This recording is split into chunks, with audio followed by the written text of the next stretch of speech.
అవడానికి అవకాశం ఉంటుంది. రెండవది ఉద్వేగ రాహిత్యం, ఎమోషన్ లేకపోవడం, ఎటువంటి ఎమోషన్ లేదు. ఒక ఆవిడ కోర్టులో కేసు వేసిందటండి, విడాకులు కావాలని. జడ్జి అడిగాడంట, కారణం ఏంటమ్మా? మా ఆయన ఎప్పుడు కూడా నవ్వడండి. కొడతాడా? ఎప్పుడు కొట్టడండి.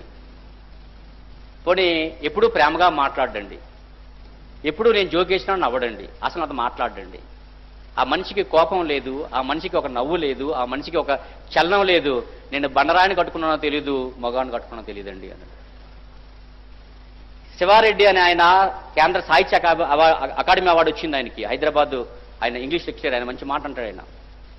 ఓ నా దేశపు తల్లుల్లారా, ఓ నా దేశపు తల్లుల్లారా, గొడ్రాళ్ళగానైనా మిగలండి, కానీ బండరాళ్ళను మాత్రం కనద్దు.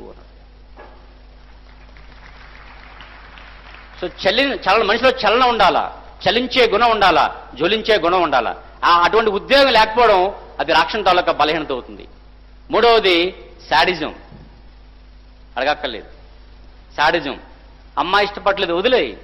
Don't run after the running bus, wait for other bus, or wait for till it returns by understanding you, or try for other bus. There are so many bus are there. Private బస్సులు కూడా బోర్డులు ఉన్నాయి. ఇష్టపడలేదు, వదిలే.